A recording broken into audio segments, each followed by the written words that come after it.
I said, The fights are coming up. Brian Norman Jr. defends his WBO title against Devin Haney in what might have been face-off of the year. In this video, I will let you know what really happened. My original series, often imitated but never duplicated. Let's get to it. Now, make sure you guys come in and subscribe. I told you, you're going to get the best work out of Boxing Ego when I'm genuinely hyped and excited for the fight, which seems to be the case for Brian Norman and Devin Haney. Very good fight. Clearly been bad blood, and it's fight week. The fight is tomorrow. For those who are asking, I will be doing a Boxing Ego watch party. So come back to the channel, keep your eyes peeled, hit the subscribe button, but I will go live for the main event and the co-main event for sure tomorrow. Be clear. Don't be late. Your boy Ego will be here. We're going to have a good time. Very good card. All fighters made weight. I've already talked about that in my past video. So kudos to that. Everything went off without a hitch. Nobody missed weight to our knowledge. And that's all good. Now, you've seen this particular face-off, and it was pretty intense. Brian Norman, I'm going to give him a lot of credit here because for a quote-unquote outsider, a quote-unquote rookie, he's really held his own. And I want to highlight that because I feel Devin Haney spent a lot of time in this buildup talking about I've been at this high level and he's way down here to me. Brian Norman hasn't accomplished the feats undisputed and the names on my resume. He hasn't been there. He's young and he's inexperienced and he's been on that top ranked diet. Whereas I've been up here. But I'm telling you, from the buildup, the inexperienced team, Team Norman, they beat the Haneys at their own game in terms of trash talk, showing receipts, dishing it out. Brian Norman, they had a lot of, just clever, witty things. And it really kind of made the Haneys look bad. Like Brian Norman Sr. was like, you brought all your groupies here. Why are they here? You paid for all these people to be here for what? And he said they messing up the press conference, which was weird because I just feel like if you are who you say you are, you don't need no echo chamber. Like I'm Boxing Ego. I know I'm raw. Point blank, period. I know at the things that I'm passionate about, I've put the hours in. I put the time into my craft. I know I'm good. It's what it is. Like when I first started YouTube, I wasn't talking like this because I'm realistic. I was brand new to YouTube at a point in time. So what do I look like saying I'm the best in the business in my industry, in my niche when I was new and I didn't know the ropes? But just like Floyd Mayweather, he became like Money Mayweather, the evolution. He keep proving stuff to the fans, proving stuff to himself, and then you become that. And in my industry, I'm a pioneer. I made people want to do this. You got to understand, when I started, there was nobody doing this. When I started, I'm just being real, and I'm not going to make this whole thing about me, but peep, when I first started in boxing, it was shunned to be a YouTuber. A YouTuber like myself was not looked at as real media in the boxing world. We were looked at as like pawns and the deadline writers, and if you had a website and the article, you wrote up articles, and you had a magazine in the stores or something like that, you were viewed as like real boxing media. There were no podcasts. When I started, there was no Instagram live. There was no YouTube live. You got to understand, it dates back. I got this stuff popping. All that stuff came later. There's no super chats. So imagine me. That's why I'm telling you, there's no one who has what I've done with as little as I've had. I didn't have no cosign. I didn't start off at another company and then branch off. I did it all my way, Frank Sinatra, right? It's what happened. Trials and tribulations. So if you're going to talk the big boy talk, like we're seeing with the Devin Haney situation, like I've been here, you shouldn't get cooked in your own like arena, right? Because like I'm telling you, I came up the hard way. Imagine surviving on YouTube. There was no Cash App. There was no super chat. There was no way to survive those times where you're not getting viewership. How could you survive? You know what I mean? I just found a way because I'm Boxing Ego. So yeah, the game has come a long way. Now people want to do this. People look at it. People starting off podcasts. But I feel like I'll always have job security because I'm me. And at the end of the day, they can't do it like Ego. And people, you can get a mic in a studio setup, but a lot of people's boxing takes are terrible. Like you have people who are compromised, like especially with Ring, you got people who are compromised and we're supposed to believe your opinion, but we know who you work for. I don't work for nobody. I work for me. I work for the people. I'm the people's champ. Very different.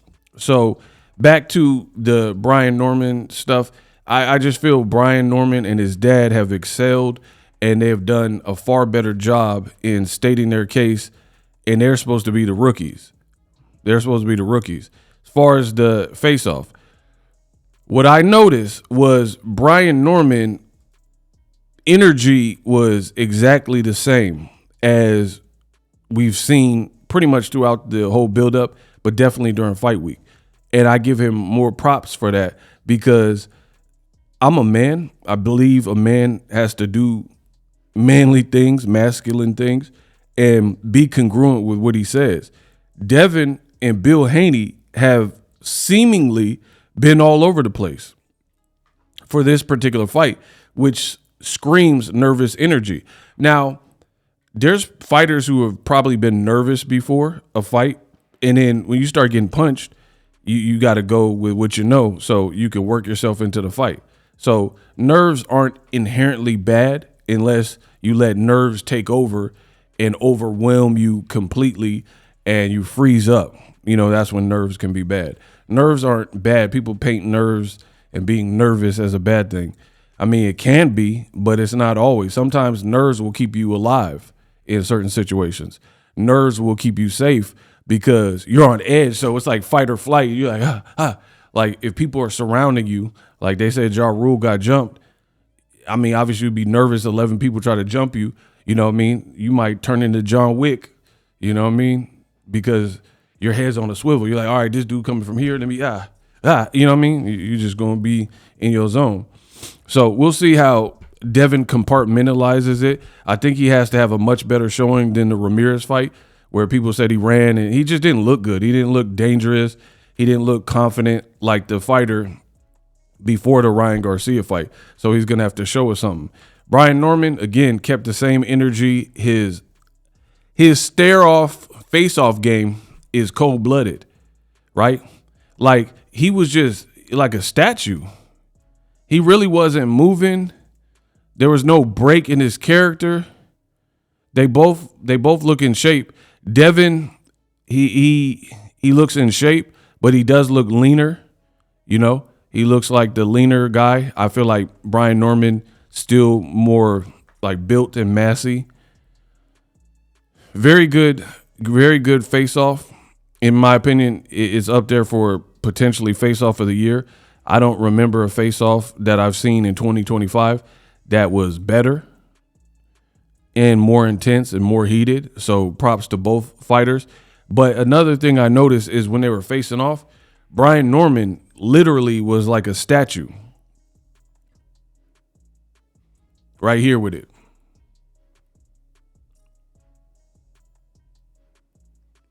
That he was like not moving, his eye contact. I don't know if he was even blinking, right? It was on some don't blink, like the movie, right?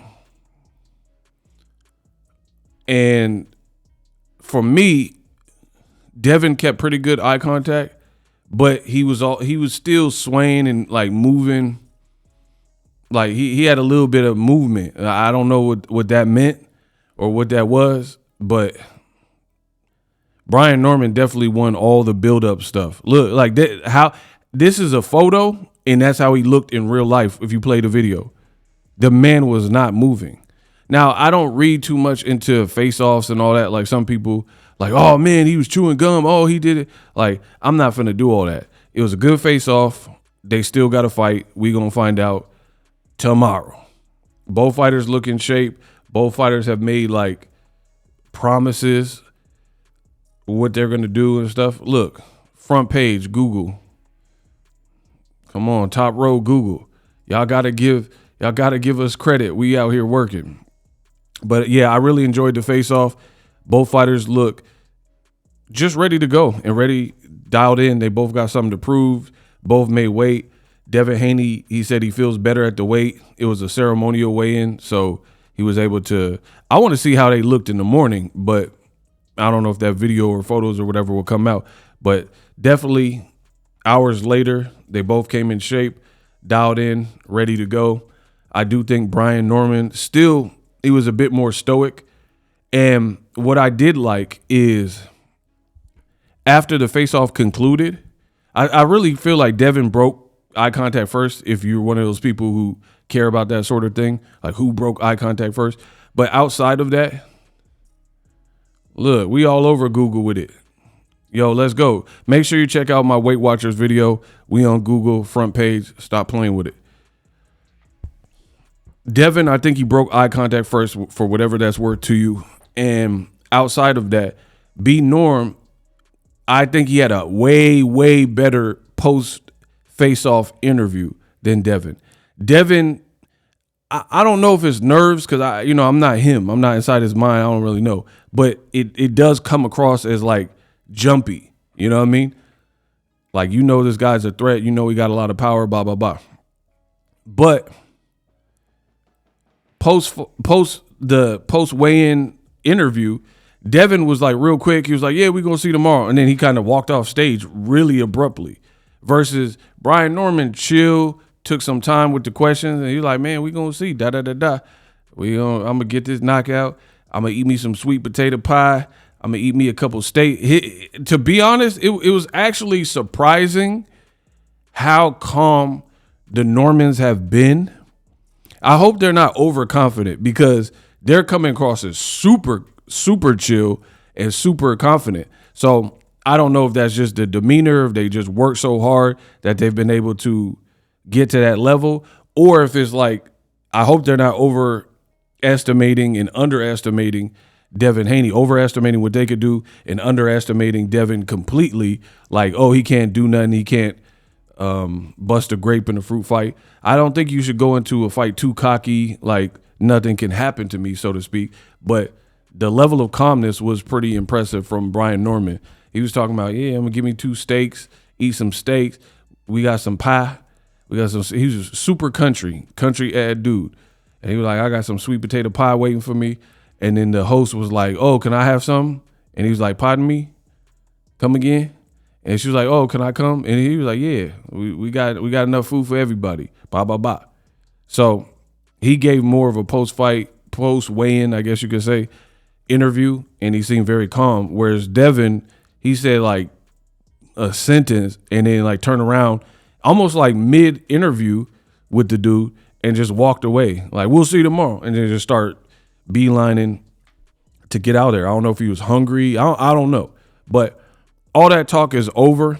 I'm so glad for the fight. Tomorrow can't come soon enough for more detailed boxing. There's a lot of people, they want to be like BOXINGEGO. They're going to put out 4-minute, 5-minute video, little quick videos where nothing's really talked about. A lot of people clickbaiting nowadays and stuff. But if you want authentic, organic, realistic, fair content where I just really going to take my time with it and we're going to have a good time. So if you like that kind of thing for Boxing News, subscribe. I'll definitely be here for the watch party. Subscribe to the channel for that. And I'll see y'all. Holla. Live streaming can be tough, which is why I use StreamYard. Click the link in the description for StreamYard, which is an awesome tool that enables you to set up your stream with ease of use. Get great results with live streaming. It's what I use. Stream to social media with ease with StreamYard. Live streaming is here to stay. Engage with your audience using StreamYard. Great way to reach out to your audience and connect. So you need a tool that can do that.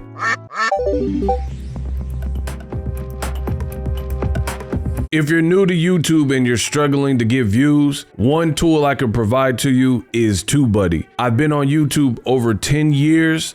I use TubeBuddy daily to crank out videos just like this one that you're watching.